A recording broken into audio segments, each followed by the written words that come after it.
Hello everyone, and welcome to another video where I spill the tea on a tarot deck. Yes, I am starting off the new year with another new tarot deck. This is one that I found on Amazon on a day that I was bored and just had to have it. So here it is. This is the Flower Child Tarot deck that we'll be taking a look at today. My name is Debbie, and I am the owner of Spill the Tea Leaf Readings and more. I do tea leaf readings, I do tarot card readings, I do a combo of both, and you can reach out to me if you're interested in one of those at info@spillthetealeaf.com. But let's get started looking at this deck, shall we? So as always, we start with the box. So again, this is the Flower Child Tarot, and this is by Kira. I'm totally going to butcher your last name. I apologize. Cyan. Someone out there knows I'm saying it wrong and is yelling at me through the screen right now, and I am sorry. So this is the presentation of the deck. A little bit about, I'm just going to call her Kira, about the artist. And I assume author because I don't think I've seen anything about a separate author for this deck. So it's a simple box that just opens like that, nothing on the inside. So it's simple, but it's sturdy. And it's very colorful. And you can see it has a matching guidebook, which we'll get to later. But let's dive right into the cards, starting with the major arcana. So you'll notice that this first card has a frog and a cricket. I've seen the cricket in a couple of these cards, and I feel like it's Jiminy Cricket. I don't know if that's true, but it just feels like too much of a pop culture reference to pass it up. Not all the cards have frogs or animals. Many cards have fairies. Some have people, or maybe the people are also fairies. It's kind of random. I would say that's maybe my one beef with this deck that I've seen so far, and you'll see it for yourself, that there's no consistency to when animals, specifically the frog, is used over fairies or humans. But, you know, whatever. If that's the worst of it, it's still cute. So here we go. Here's the Fool.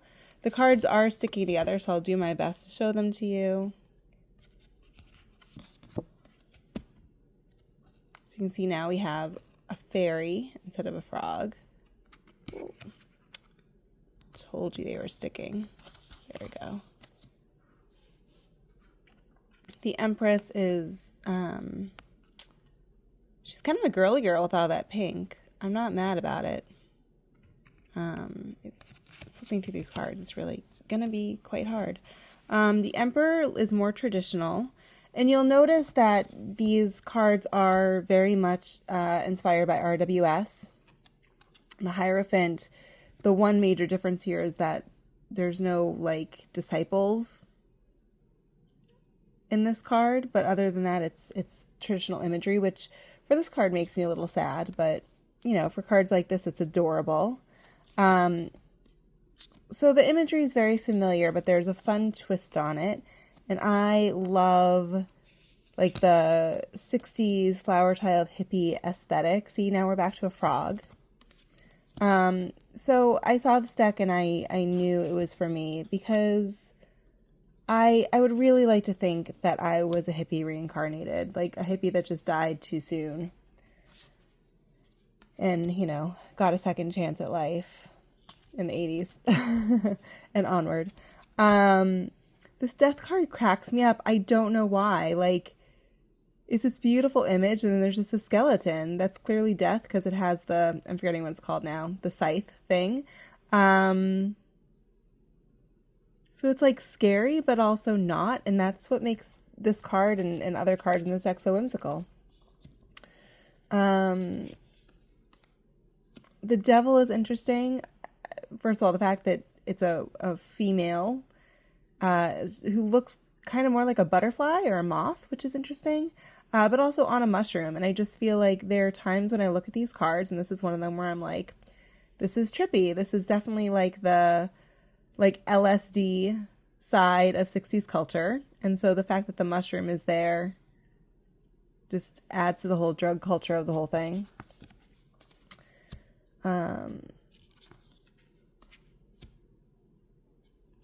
So I should have said at the beginning, this deck has more nudity than the average WRS deck, which I'm sure you've noticed by now. But it's interesting because the star card, which traditionally is a nude figure, is clothed.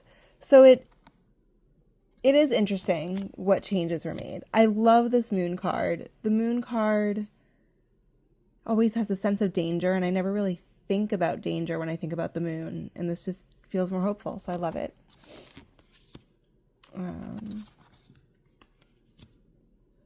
Judgment is very similar to the moon in that way too. Like, it's just flowers looking up. It's kind of fun. And the world. So those are the major arcanas. You can also see that the back of each card is this fun sun image. Let's look at our first suit here. We have swords. I also just wanted to stop and look at this card because I never really thought about vulnerability when looking at this card before, but I can't not think about it looking at this, which adds a whole other layer, which is just cool.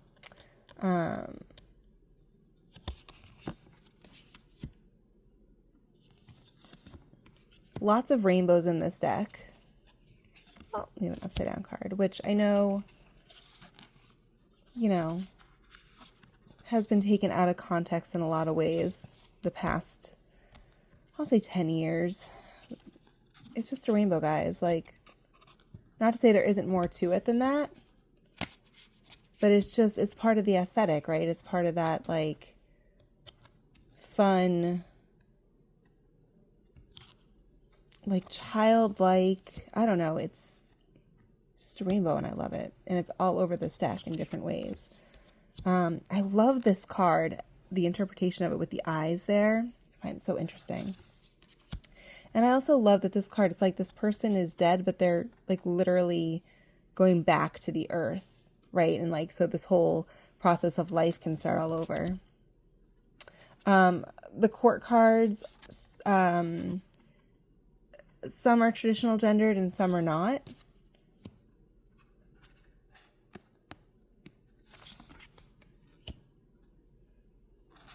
I'll also say while I'm talking about genders, like this could be a man or it could be a woman, right?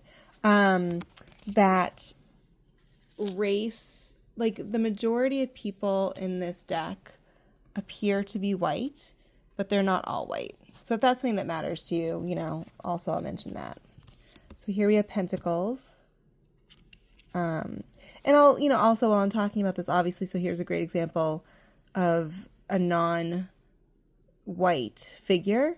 But there's also the yin and yang in here. And so there are other cultures represented by this deck. Obviously, these are all things that fit into the hippie aesthetic as we know it, like in America. But it's there. There's hints of other things. So it's, not just your old school white RWS deck. I also love that, like, this person's nurturing these pentacles. So it's not just control, like there's something more to it. This is also fascinating. Like some of the choices that are made in this deck are just so fascinating. Like these people are together, but they're alone. They're clothed better than you usually see them in the Five of Pentacles. There's a house in the background that looks less of a church and more like a log cabin, but why aren't they in it? Why aren't they huddled together? Why are their backs? Like, I have more questions than answers about this card, but I found it fascinating. I just love some of the subtle changes that were made. This is another card where it's just such an interesting difference. Like, same thing, but somehow it's different because she's feeding chickens instead of giving money to poor, right? I don't know. I could say something about each card and the choices that are made or not made in the case of like the Hierophant, for example. It's really interesting. Yeah.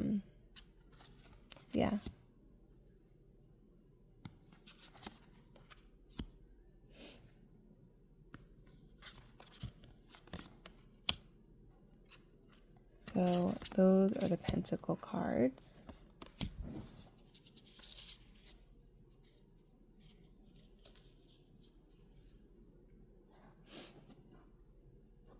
And next up are the Cups.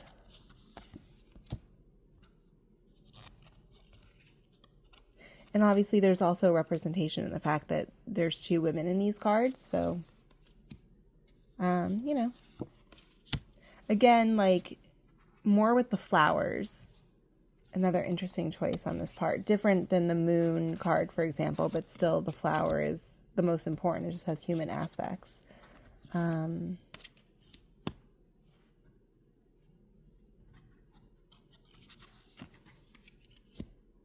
find this card to be more foreboding than usual in this deck.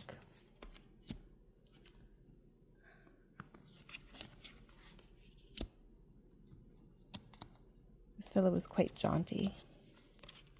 So we just saw a child with a frog, which makes sense because there's lots of frogs in this deck. And then you get to this card and it's like a fairy and a rat. Like, where does the rat come from? I don't get it. I don't have to get it. But again, these are the things that like drive me batty. Like, I just don't quite understand all the choices, but at the same time, I find the choices to be fascinating. Sorry, these cards are really hard to flip through. All right. So we have 1 suit left. Any guesses what it is? If you don't know, you haven't been paying attention. Okay, here we have Wands. There's our frog again.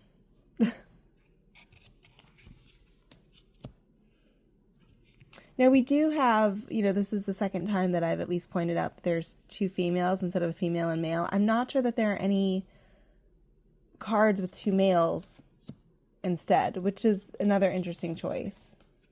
This is also a really interesting choice. Like, I love it, but I'm also like, what is happening? And I know some of my friends are going to love this card because of Black Cat. So, you know, I'm kind of sad that the frog's not riding the cat though. Like, that would have been fun. So this person, like, I don't see wings, right? So I assume this person is a person and not a fairy, but the majority of this deck does feature fairies. But for some reason, every now and then, the human-like people are more human-looking than fairy-looking. But here we are back to our fairies. So I think all the pages are females. The knights, it's hard to tell. This one looks a little bit more female than the others, in part because you can see long hair, which doesn't mean anything.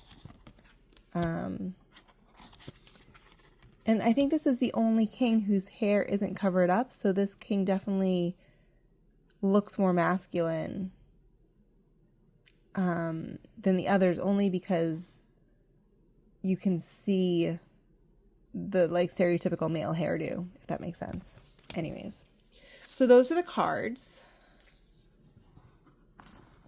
And then we have the guidebook. And this is a nice thick one. Again, information about the artist. I believe it's the exact same thing we saw on the box. I don't know how well you can see this, but it's also color-coded. So it's easier to find what you're looking for. So we have how-to and spreads, and it's just your basic 3-card spreads. It does the horseshoe. It's really nothing special, which is disappointing because I was definitely hoping for something connected to the flower child aesthetic, but, you know, can't have it all. So a little explanation of major arcana, and then we have a page with the card on it in color, and then an explanation of the card, upright and reverse meaning. So we have that for all of them. Then we get to the next color section, a little explanation of minor arcana. Wands are green, which I find weird. I would have Pentacles be green, but whatever. The cool thing is, unlike some guidebooks, this does the exact same thing for each minor that it does for the majors. So you still have a full page for each card with another full page in color of the card itself, which is really neat. So then, there's a little bit of a break, as you see, before we get to this card. And that is, I think, just because this took up more room. So that is also an interesting thing to point out. Our next color is purple, which is cups. Same thing. And after that, swords. is a color that is very similar to our major arcana, which I find confusing as well. And then finally, the Pentacles is this color. I wish that the Pentacles and Wands had swapped colors. You know. But it's a really nice guidebook. And so it has, you know, the last card, acknowledgments about the artist again. And that's it. It's a good guidebook for the cards itself. I will say it does not illuminate the frog mystery, as I'm going to dub it from now on. I was looking at the Fool card in particular in this book because I wanted to see, you know, what it was going to say about the cricket. And it doesn't call it out at all. So, you know, normally the Fool has like the little dog. So the cricket is, I don't know, like the frog's pet. I don't know. I like to think still that it's Jiminy Cricket, right? That like the Fool has a conscience that's following him. But that also goes against the Fool card maybe. So I don't know. There's no, like, that's not explained in the guidebook. But I do like all the information that is given for the cards. And I do appreciate that there are spreads in the guidebook, although they're not new spreads, they're not special spreads. So I'm a little bit less excited about that. The cards, it's hard to like flip through them. So when you're putting cards out for a spread, it takes a minute. Shuffling's not bad. It's not the best, but I think I just have to use the cards more. I've really, other than a deck interview, I've really only done one reading with this deck. Interestingly, I bought this deck and I was waiting to do something with it until I had a chance to do a video, and I was like, oh, I need to use this deck today. And then I looked and it was the first day of the season of Aquarius, and I was like, well, that's perfect. So I will say I did do a deck interview, and what I found was, for me anyways, this deck is good for preparing me for shadow work. It's going to be honest. It's going to allow me to dive deeper into some of the darker places.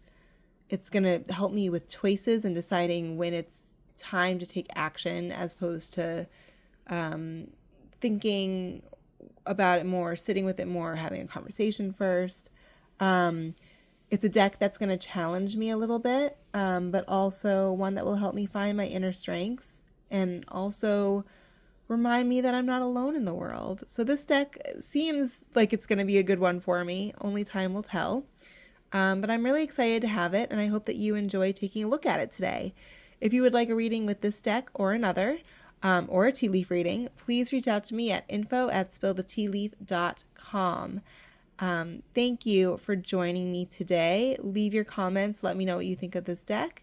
And I hope you have a wonderful rest of your day. Thank you so much. Bye.